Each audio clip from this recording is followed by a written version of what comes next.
Salut les cinéphages, c'est Mireille et aujourd'hui un petit supplément Die Hard, toujours accompagné de Steve de la chaîne Revue. D'ailleurs, allez vous abonner instantanément à Revue qui bientôt sera millionnaire, voire milliardaire en abonnés.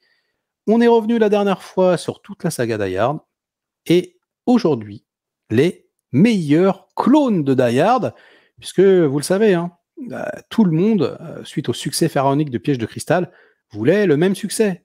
Et donc, je t'ai préparé une petite sélection. Voilà, il y en a 10. On va commencer par le moins bon, je pense, de la sélection, mais qui pour moi est assez culte. C'est réalisé par Kevin Hooks, avec Wesley Snipes dans le rôle principal, également Bruce Payne, qui est le pire acteur de toute l'histoire de l'humanité, et Tom Sizemore, par exemple, et ça s'appelle Passager 57. As-tu vu Passager 57 et qu'en penses-tu? Vu, revu et j'adore. Je crois pas que ça va être le pire de ce que tu vas me nommer aujourd'hui. Déjà, ce film-là a été refusé par Stallone. Il a refusé de faire Passager 57 pour aller faire Cliffhanger. Et c'est comme ça que c'est Wesley Snipes qui s'est retrouvé à jouer un agent de sécurité de compagnie aérienne. C'est pas tous les jours qu'on en rencontre des agents de sécurité de compagnie aérienne, OK? Tu m'étonnes. Et surtout avec un cuir comme ça. Ah, putain, avec son cuir, avec son perfecto, la dégaine qu'il a et tout. On parle ici d'un mec qui va se balader dans un avion sans que personne ne le voit pendant des heures. Ouais, c'est vrai. Il est trop discret. Un bon conseil, mise toujours sur le noir. Ah, un film rempli de clichés, un film avec le méchant du film est tellement pas bon comme acteur que... Ah, c'est à chaque fois qu'il est dans un film, il pète le film. Lui, c'est un tueur de film. Laisse tomber. Mais pour moi, c'est un film que je trouve que c'est un super divertissement. C'est tellement débile, quoi. C'est parce que là, tu prends deux choses que les gens ont peur, tu sais, les terroristes et les avions. Tu sais, c'est comme quand tu mets des serpents sur un avion. Tu prends des trucs que les gens ont peur, tu mets des serpents sur un avion. Fait que, tu sais, ça, c'est la mentalité très hollywoodienne de dire, je veux faire un film qui va choquer les gens, tu prends des trucs qui font peur. Donc, moi, je pense que ce film-là, c'est un super divertissement. C'est clairement une copie directe de Die Hard. C'est copier-coller ou presque. Là, on parle de toucher des beats de film. Hein. Pas de tu sais, sa femme est divorcée. Non, c'est les beats du film. Là. À la 30e minute, il se passe ça. À la 37e, il y a ça. À la 42e, il y a ça. Et à la 130e, il y a ça. Et le film est fini, on remballe et c'est terminé. Mais moi, je continue de penser que c'est un énorme divertissement. Quoi. C'est génial, ce film-là. Et t'avais du karaté, parce que Wesley Snipes... Bien sûr, Wesley Snipes, il kick. Et bien sûr, c'est un kicker de l'enfer. Non, je suis d'accord. C'est un film complètement nul, mais extrêmement satisfaisant à regarder avec des amis, par exemple. Donc oui, nous validons cette production Warner Bros. Et je vais te parler d'une autre production Warner Bros. Et là, on est dans le haut du panier. Là. Attention, on est dans le meilleur film de Steven Seagal. J'ai nommé Piège en haute mer, donc qui se passe sur un bateau, Die Hard, sur un bateau géant, voilà, cuirassé de l'enfer, réalisé par Andrew Davis, qui l'avait déjà mis en scène, hein, dans Nico, par exemple, avec Gary Busey, Tommy Lee Jones dans le rôle du grand méchant, et évidemment Miss Juillet, Piège en haute mer. Déjà quand tu parles de Miss Juillet, un peu plus de respect dans ta voix, s'il te plaît. Ah, et Miss Juillet. Merci. Alors, qu'est-ce que tu penses, non pas de Miss Juillet, mais de Piège en haute mer? Ben déjà, on peut pas parler de Piège en haute mer sans parler de Miss Juillet. C'est une des meilleures scènes du film. Tout le monde sait de quelle scène je parle. Bien sûr, une scène où quelqu'un sort d'un gâteau. Voilà, si vous avez vu le film, vous savez. Et on touche au premier cliché que Steven Seagal amènera avec lui plus tard dans les années 90 et dans les années 2000. Son amour de la culture black, quand il met du rap au début, puis qu'il regarde les mecs danser, puis qu'il se balade comme ça. Le mystère qu'il est en tant qu'être humain, comme ancien Navy Seals ou ancien commando, sa capacité de jouer avec du couteau. Et bizarrement, le succès de ce film-là, selon moi, Et ce qui en fait, selon moi, un des meilleurs films de Steven Seagal, sinon le meilleur, c'est que pour une fois, face à lui, il y a un protagoniste, il y a un antagoniste incroyable en Tommy Lee Jones et Gary Busey. Il y a deux mecs face à lui, là, qui à chaque fois qu'ils sont dans une scène, élèvent le jeu de Steven Seagal, qui ne sait pas jouer, soyons honnêtes. Non. Et ce film-là fera de Steven Seagal une énorme vedette, et j'espère qu'il envoie des remerciements à Tommy Lee Jones et Gary Busey à chaque année pour ça. Parce que Tommy Lee Jones dans ce film-là est fantastique, Gary Busey aussi.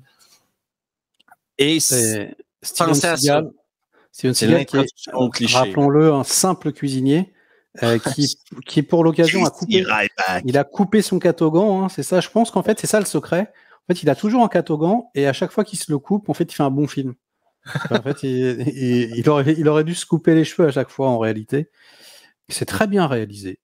Le scénar est bien, les méchants sont cool, la musique aussi est super. C'est une grosse prod Warner. Je le mets vraiment dans je pense que c'est quasiment le meilleur clone de Die Hard, hein, Piège en haute mer.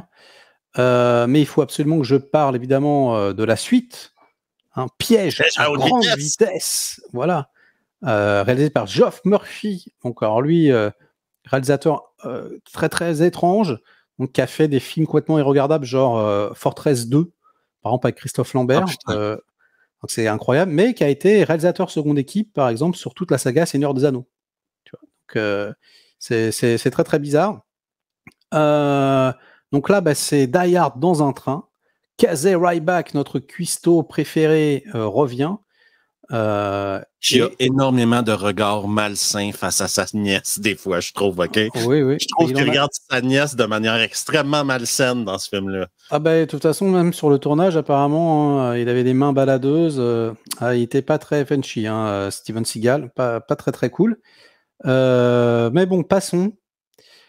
Le film, je le trouve très sympathique, pareil. Alors, c'est beaucoup moins bien réalisé que le premier. Le scénario, c'est beaucoup plus capillotracté, mais ça se tient. Voilà, le terroriste avec son petit ordinateur, là. Il y a de bons combats. C'est plutôt, les effets spéciaux sont plutôt bien faits. On a à la fois des fonds verts qui sont très bien incrustés, donc ça c'est quand même cool, parce qu'on n'est pas dans Derail de Jean-Claude Van Damme, par exemple. Et puis on a des petites maquettes, des petites explosions, voilà, qui sont vraiment sympatoches. Et donc globalement, je trouve que c'est une bonne suite quand même à Piège en haute mer. Et ça doit être l'un des meilleurs films de Steven Seagal, puisqu'il a la carrière la plus pourrie de toute l'histoire de l'humanité. D'ailleurs, vous pouvez aller voir... Hein, sur le ratio le plus pourri des acteurs. Ah non, c'est l'enfer. Hein. J'ai fait une rétrospective sur toute la carrière de Seagal. Allez voir la vidéo, ça me fera plaisir. C'est une des vidéos qui a fait le plus de vues sur ma chaîne, d'ailleurs. Et c'est la folie. Donc ça, c'est quand même... Voilà. Pour Seagal, c'est un chef-d'œuvre absolu, on peut le dire. Hein. Piège à grande vitesse. Under Siege 2, Dark Territory. Qu'est-ce que tu en penses, mon cher Steve? Moi, j'ai une question pour toi. OK? Moi, j'ai rien contre ce film-là. Je trouve qu'il est correct. Quoi. Je trouve pas que c'est un grand film. Je trouve pas que c'est un mauvais film. Je trouve que c'est correct. Mais mon problème avec ce film-là, c'est mon problème avec tous les films de train. Ouais. Dès qu'un film se passe sur un train, la cinématographie de ton film, là, regarde, un train, c'est un train. C'est pas comme un paquebot, par exemple, où tu as des étages, tu as le dessus, tu peux montrer des paysages, quelque chose. Un train, c'est un train, quoi. C'est 3 mètres par 20 mètres. C'est un train à 2 étages, il y a plusieurs wagons, ils vont sur le toit, ils se retrouvent presque en dessous. Ça te saoule pas les films dans les trains, toi? Ça dépend. Celui-ci, je trouve plutôt réussi. Après, j'ai eu le même sentiment quand j'ai vu Argyle, l'intro d'Argyle où elle est dans le train. Oui, tu te bats dans un train, mec. Oui, mais c'est un train. Non, c'est super bien fait, la scène de combat dans Argyle. Non, j'adore. Là, pour le coup... Non, dans Bullet Train, par contre, je trouve ça nul. Bullet Train aussi, c'est un problème. C'est un film... Peut-être que c'est moi qui aime pas les trucs de train. Okay? C'est toi, mais non, dans Argyle, moi, par contre, en revanche, Argyle, j'adore, moi, perso. Moi, je trouve ça donc, tu n'as pas grand-chose à dire sur Under Siege 2. C'est correct. C'est correct. Voilà, très bien. C'est beaucoup moins bien réalisé que le premier. On va passer donc au 4e film. Il s'agit d'un autre film de Renny Harlin avec Sylvester Stallone. C'est Die Hard à la montagne, avec également John Lithgow et Michael Rooker. c'est évidemment Cliffhanger. Donc, Die Hard à la montagne, qu'en penses-tu de Cliffhanger? J'adore. Très rapide. Qu'est-ce que moi les hauteurs comme ça, même si j'habite à la montagne, me font très peur. Et Rémi Harlan réussit à nous démontrer le vide, la peur du vide dans ce film-là, la peur de tomber. Déjà avec la scène d'introduction, qui est une des meilleures scènes d'introduction de films des années 90, est dans mon top 10. T'as un Stallone qui tente peut-être un comeback après quelques échecs quand c'est sorti. Tente peut-être de revenir dans le monde de l'action parce qu'après, il va faire, je pense que juste après celui-là, il fait Demolition Man. Il y a tout dans ce film-là. John Lithgow est excellent en antagoniste. Ses motivations sont claires, sont simples. Son groupe est un peu léger comparé à celui de Die Hard, je dirais. Bizarrement, je pense que je préfère Piège en haute mer à Cliffhanger, mais j'adore Cliffhanger. J'adore Cliffhanger parce que c'est un film qui est vachement bien fait, quoi. C'est vachement... Tu sais, il y a une scène, là, les deux avions, les mecs qui passent entre les avions. Quand j'ai fait une vidéo sur le film, j'ai lu un peu et ils ont dû aller tourner ça à l'extérieur des États-Unis parce qu'aucune compagnie d'assurance américaine voulait assurer la cascade. Et c'est une cascade de fou quand tu y penses. Ah ouais, c'est très bien fait. Entre deux avions et il y a un mec qui traverse, quoi. C'est pas, c'est pas du numérique, là. Ah ouais, non, c'est très très bien fait. C'est vrai que c'est bien prenant. Moi, le seul défaut dans Cliffhanger, pour moi, c'est la dichotomie entre ce qui est réel et ce qui est tourné en studio. Ouais. Où il y a vraiment des trucs où ça se voit, ça craint un peu. Mais en dehors de ça, c'est très sympathique. Et si tu veux en savoir un petit peu plus sur la toute première version ultra violente de Cliffhanger qui a disparu, j'ai fait une vidéo sur ma chaîne, Cliffhanger Uncut Edition. Et en fait, donc, à la base, le film était beaucoup plus violent. Il y avait des impacts de balles dans la tête, voilà, tout plein de choses. Et je vous ai mis quelques extraits dans une qualité dégueulasse, hein, parce qu'il ne reste plus qu'une VHS RIP toute pourrie. Voilà, allez voir sur ma chaîne, vous verrez donc des images de cette version qu'on a perdue à jamais. C'est bien dommage parce que j'aurais bien pris une petite version de Cliffhanger encore plus violente. Ouais, Director's Cut, Bloody Director's Cut. Mais bon, c'est comme ça. Donc on est bien d'accord. Hein, et n'oubliez pas que des films à la montagne, il s'en fait très peu. Hein. Ouais, c'est vrai. Et quand il y en a, c'est Vertical Limit, c'est pourri. Ouais. Donc autant se rabattre sur Cliffhanger. Hein. Fait que c'est compliqué de filmer en montagne. Hein. C'est un exploit technique, hein, les trucs qu'ils ont réussi à faire. C'est vrai. Alors ensuite, on passe à Jean-Claude Van Damme, qui lui aussi a fait son Die Hard-like, réalisé par Peter Yams, avec Powers Both par exemple dans le rôle du méchant, et ça s'appelle Mort subite. L'action joue les prolongations, nous dit la tagline. J'adore ce film, c'est le seul film de Peter Yams, je pense que j'aime quasiment. Parce que je déteste ce réalisateur, je déteste Tam Cobb, par exemple, je trouve ça nul et tout. Mais là, Mort subite, je trouve ça hyper bien. Donc le pitch, là, je l'ai sous le nez. Un ancien pompier affronte un groupe de terroristes qui retiennent en otage le vice-président et d'autres personnes lors du 7e match de la finale de la Stanley Cup de la Ligue nationale de hockey. Voilà, ouais. C'est genre dans... Un film qui a eu énormément de succès au Canada. Ah bah, ça m'étonne pas. Moi, je trouve que ce film est très très bien fait, très bien réalisé. Je trouve Van Damme hyper crédible. Je trouve que c'est vraiment un des meilleurs films de Van Damme. Voilà, le méchant est très bon. Voilà, tout. Enfin, c'est pas un grand film encore une fois, hein, mais tout est très très bien huilé. On passe un super bon moment. Qu'en penses-tu, toi, Steve? J'aime ce film-là. C'est un très bon film. C'est sous. Ouais, c'est dans ceux que tu as nommés, là, selon moi, il est meilleur que le deuxième Under Siege. Là. Il est meilleur que le deuxième. Carrément. Ah oui, c'est sûr. Oui. Et après, il y a une bataille de mascottes à un moment donné qui m'énerve profondément. J'aime bien. Il y a également le fait que Jean-Claude Van Damme mette l'équipement de gardien et qu'il aille jouer puis qu'il fasse des arrêts. Tu sais, les gens oublient que le hockey est un des sports les plus complexes au monde. Là. Tu t'improvises pas gardien de but au hockey comme ça. Là. C'est Jean-Claude Van Damme. Ouais. Mais c'est Jean-Claude. Donc, oui. Jean-Claude fait ce que Jean-Claude fait, quoi. Et mais sinon, si j'enlève le côté débile de la représentation du hockey et du truc de mascotte, c'est très bon. Moi, c'est un très bon... Encore là, c'est un super divertissement. Est-ce que c'est meilleur que Die Hard? Non. Est-ce que c'est meilleur que les films que tu as nommés à date? Non. C'est pas meilleur que Cliffhanger, quand même. Non, mais c'est meilleur que Under Siege 2, c'est sûr. Mais c'est meilleur qu'Under Siege 2. Exactement. Ouais, c'est sûr. C'est clair. Under Siege 2 est peut-être le maillon faible de ta liste pour le moment. Là. Ouais, c'est pas fou. Alors attention, c'est un Die Hard-like étrange, mais quand même, je l'ai voulu le mettre parce que je trouve le film très bon. C'est un film réalisé par Joel Schumacher avec Colin Farrell dans le rôle principal, également Forest Whitaker et la voix de Kiefer Sutherland, et plus tard Kiefer Sutherland en vrai. Ça s'appelle Phone Game et c'est Die Hard dans une cabine téléphonique. Ouais. Est-ce que tu as vu ce film et qu'est-ce que tu en penses? J'ai vu ce film et déjà, il est très con, ce film. Il est très con, OK? Un film très con ne veut pas dire que c'est pas un bon film. C'est un film qui te tient en haleine à certains moments. Tu décroches à certains autres. Il y a un ventre mou à ce film-là, selon moi. Ah, lui aussi, il décroche tout le temps. Regarde, Colin Farrell était à l'époque où il faisait un film aux 3 mois, je pense. Là. Il était le Florence Pugh de son époque. Là. Et tout semblait fonctionner. Ça, c'est l'époque où il faisait SWAT, Phone Booth. Il sortait, la recrue. Ouais, le mec Total Recall. Ouais. Il faisait de la coke, putain, ça coûtait cher. Ouais, c'est vrai. Bosse, quoi.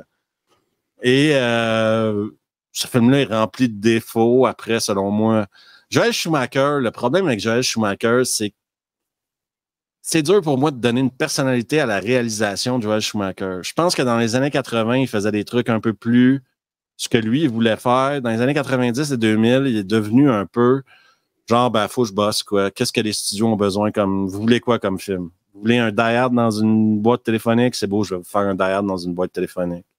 Vous voulez un Batman? C'est beau, je vais vous faire un Batman, quoi.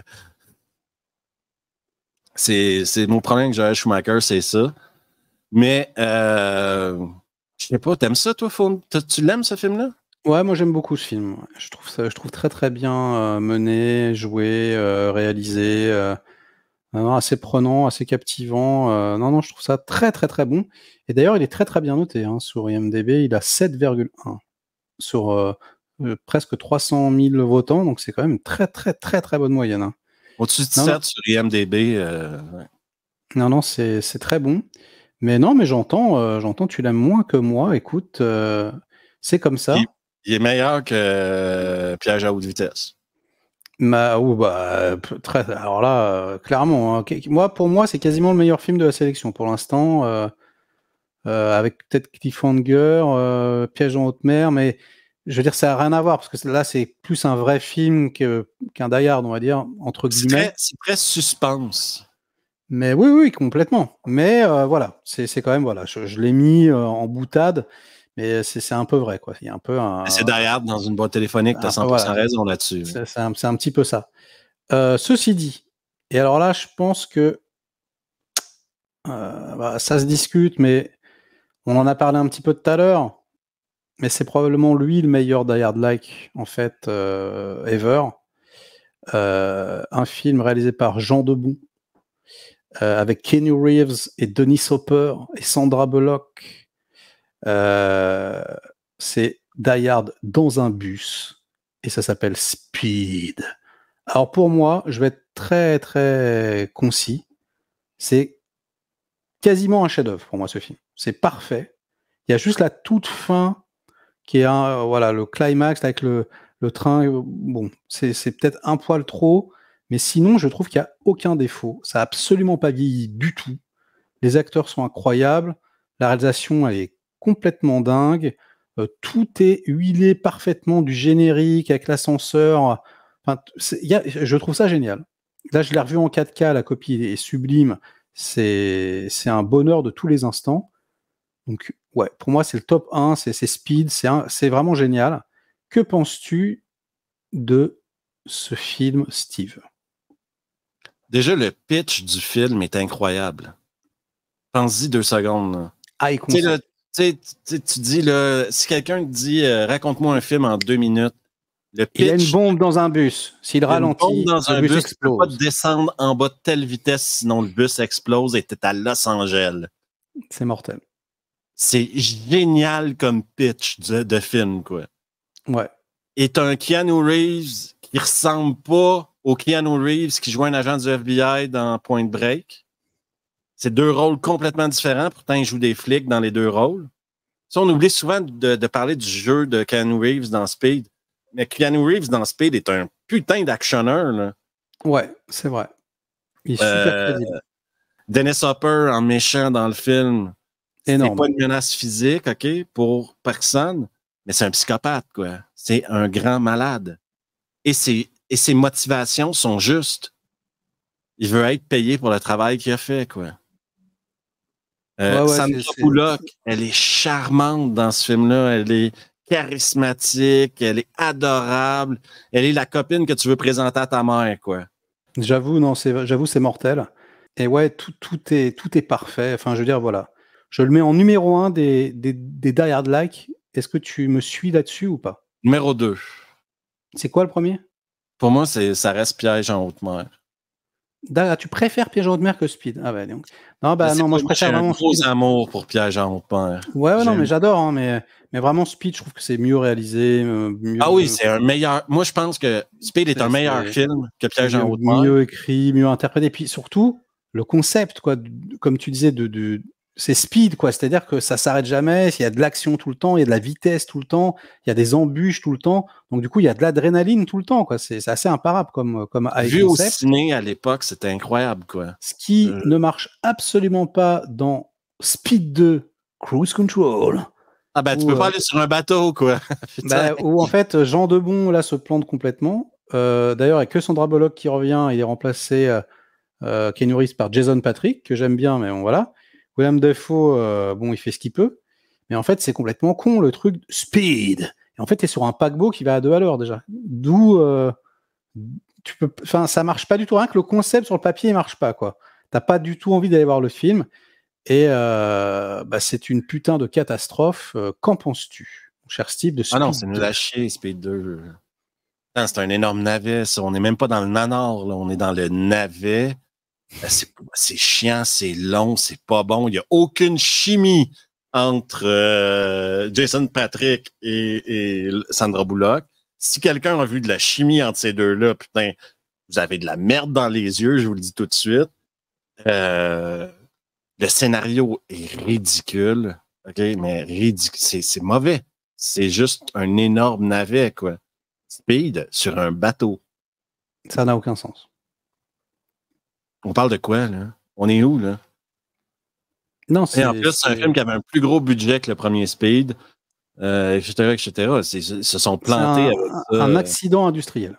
Je comprendrai jamais. C'est un des plus gros flops hollywoodiens. Comment tu fais pour décider de faire un Speed 2 sans Keanu Reeves? Et surtout, dans un bateau. Dans un sentiment de vitesse dans un avion, je l'aurais cru. OK? Dans un train, ça m'aurait fait chier, mais j'y aurais cru quand même. Ouais. Genre dans un TGV japonais. Dans une voiture, j'aurais cru. Ouais. Sur un scooter. Sur un scooter, j'aurais peut-être cru aussi. Mais sur un bateau de croisière. Quoi. Non, mais c'est l'inverse de Speed, quoi. Il aurait dû appeler ça slow. Ouais, c'est exactement slow. Ça aurait été un meilleur film. Bon, bref, passons sur cette bouse atomique. C'est plus une boutade, mais parce que ça me fait marrer. L'avant-dernier film de la sélection, c'est The Rock, un film réalisé par Michael Bay, avec Sean Connery et Nicolas Cage, Ed Harris dans le rôle du gros méchant. C'est un peu Die Hard dans une prison, quelque part, on peut le dire. C'est un Die Hard inversé.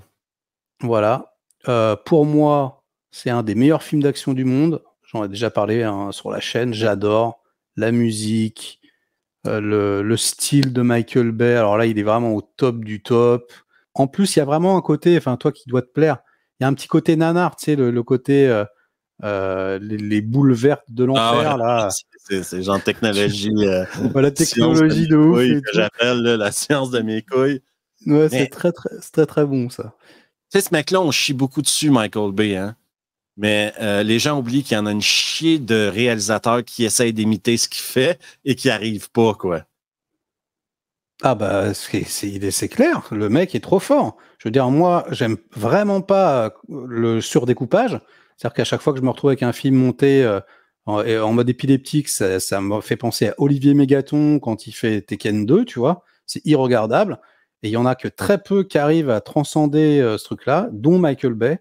Et ouais, il est trop fort. Genre, au niveau de la spatialisation de l'action, le dynamisme, l'enchaînement des plans, l'iconisation des héros, tout en étant ultra fluide, mais épileptique as fuck, ouais, c'est le meilleur. Franchement, il y a pas meilleur que lui. Donc non, non, The Rock, c'est absolument génial. Moi, j'adore. Donc vivement le 4K. Je Et pense que je le préfère à Speed, moi-même. Ah ouais, c'est possible. Moi, je préfère Speed, mais je comprends. Franchement, c'est J'adore Nicolas Cage dans The Rock, moi. deux très C'est très très bons films. Bah, sur IMDb, The Rock a 7,4 et Speed à 7,3. Donc tu vois, on est vraiment, c'est à deux doigts. on a Et le donc pouls du public. pour la dernière sélection, alors c'est pas vraiment le meilleur Die Hard-like, mais à mes yeux, c'est la meilleure suite de Die Hard. Donc je m'explique. C'est-à-dire que c'est presque un Die Hard, sauf que c'est pas un Die Hard, et ça aurait pu faire un extraordinaire Die Hard 4, je pense, si ça avait été transformé pour être un Die Hard. Est-ce que tu vois de quel film je veux parler? Non, vas-y. Eh bien, je veux parler de 16 blocs, voilà, de Richard Ça Donner, aurait pu être un Die Hard, effectivement. Ouais. le réalisateur de L'Arme Fatale, donc qui dirige Bruce Willis pour la première fois. Et en fait, on se retrouve avec ouais, une sorte de... Ça aurait pu être un McClane qui aurait mal tourné, quoi. Un McClane qui serait devenu un peu alcoolo après son divorce, tu On peut vois, et puis argumenter qu'il l'est déjà, mais bon. qu'aurait qui aurait continué, qui aurait mal fini, quoi. Ouais. Le McClane qu'on connaît, il est honnête, mais peut-être que voilà, justement, il aurait pu sombrer dans des trucs, se détacher un petit peu de ce qu'il était jeune. Et donc Bruce Willis ferme les yeux un peu sur les activités illicites de ses collègues. Et à un moment donné, il décide de se réveiller. Il en peut plus. Voilà, ils vont tuer en fait un innocent. C'est trop pour lui, un témoin gênant. Il décide de le protéger. Et là, on se retrouve avec voilà un vieux héros fatigué qui reprend du poil de la bête. Je trouve ce film absolument génial. Le style formel de Richard Donner est incroyable. J'adore vraiment son style. Ouais, il paye pas de mine comme ça, mais il Il est joue ses très, gammes, très, le très mec. bon. Il joue Ah ouais, ses non, gammes. non. Ah, mais vraiment, c'est mortel. Il joue ses Et gammes dans ce film-là. Ouais. c'est censé, en plus, c'est une petite prod, hein, c'est une production Millennium et tout, machin, tu vois.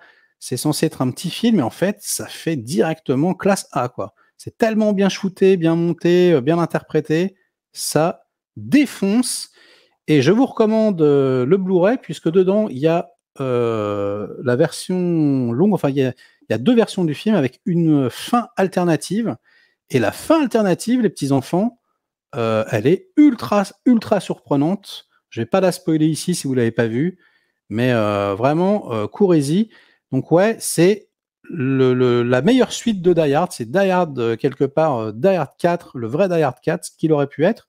Qu'en penses-tu, Steve? Et ce sera le mot de la fin. Moi, je le vois pas comme un Die Hard 4, mais je le vois comme un Die Hard-like, comme on fait depuis tantôt.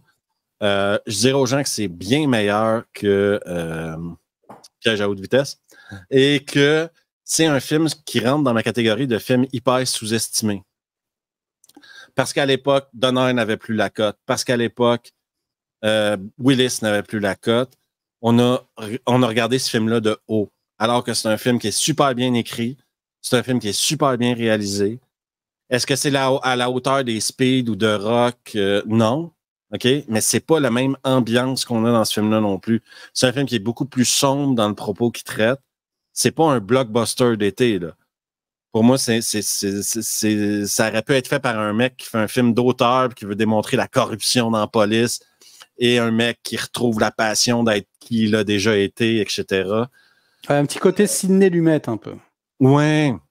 C'est un film que si vous ne l'avez pas vu, vous devez le voir, selon moi, au moins une fois, pour vous faire une opinion dessus. Moi, je le conseille à plein de gens, ce film-là, parce qu'il fait partie de mes films. J'avais fait une vidéo sur les 10 films sous-estimés, puis lui, il était genre 12e ou 13e sur ma liste, là. Et l'arc de Bruce Willis dans ce film-là est génial. Et quand je parle d'arc, là, je parle du développement du personnage. Pas de l'arc qu'il utilise, là, parce qu'il n'utilise pas d'arc. Bon alors, je t'ai proposé 10 films. Tu dois maintenant me sortir le vainqueur. Est-ce que c'est The Rock? The Rock. Ok. Eh bien, The Rock est donc déclaré meilleur clone de Die Hard par Steve. Et en ce qui me concerne, je vais choisir Speed. Voilà. Donc, ça se défend. Si on aurait fait un top 3, mes rêves, moi, j'aurais dit The Rock, Speed et Piège en haute mer. Ouais, ben moi aussi. Moi, je pense ça. Putain de soirée, quoi. Tu te regardes les trois, un après l'autre. Ouais. Bon, on pourrait se faire ça. Tu m'invites en Suisse et puis on se fait ça. Merci beaucoup, Steve, d'avoir participé à cette petite vidéo bonus qui fait très, très plaisir. Je te salue bien bas. J'encourage tout le monde, évidemment, à aller découvrir ta chaîne, à aller s'abonner parce que tu le mérites. Tu fais un travail absolument colossal, drôle, précis et toujours dans la bienveillance, la bonne humeur. Donc, allez-y, les petits enfants. Et tu es un être humain de haute qualité. Likez la vidéo si elle vous a plu, si elle vous a diverti un minimum, délikez-la, sinon inondez-moi de commentaires comme d'habitude pour faire marcher le petit robot YouTube. Et nous, on se retrouve très vite pour de prochaines aventures. Ciao!